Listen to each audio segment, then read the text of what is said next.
Mga empleyado ng isang kumpanyang hindi pumapasok sa trabaho, nakitang nag-time in kahit absent. Kung liliban ang mga estudyante sa klase, nagpapasa ang mga ito ng excuse letter sa kanilang mga teacher.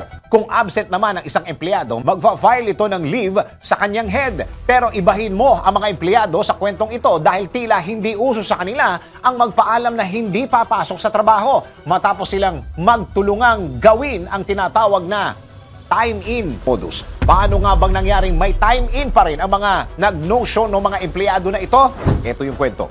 Sa pool sa CCTV ang sekretary ng Neighborhood Committee ng mga civil servants sa Wenzhou City, China dahil sa ginawa nitong pandaraya sa time-in ng kanyang mga katrabaho. Batay sa kuha ng CCTV, nakikitang suot ng sekretarya ang printed mask na may mukha ng kanyang mga katrabaho na lumiliban para sa kanilang personal errands. Ginagamit ang printed masks na ito para tulungang mag-time in ang mga absent employees at effortless na matanggap ang kanilang work allowance. Napag-alamang ang nasabing komite ay isang pinaka-mababang antas ng administrative governance sa China kung saan walang sahod ang mga empleyado pero merong allowance.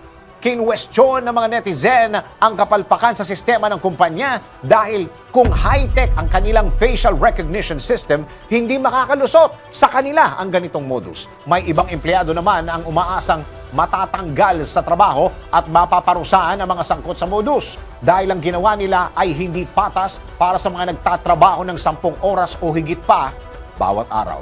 Ikaw, makiki-join ka ba kung sakaling magkaroon din ng ganitong modus sa inyong kumpanya? DWIZ Research Report. Report. Thank you for watching. Tuloy lang ang panonood at pakikinig ng tamang balita sa DWIZ News, DWIZ News FM Regional, DWIZ News TV, Aliw Channel 23, nationwide. Mag-follow, like, subscribe, at i-share ang aming mga social media accounts.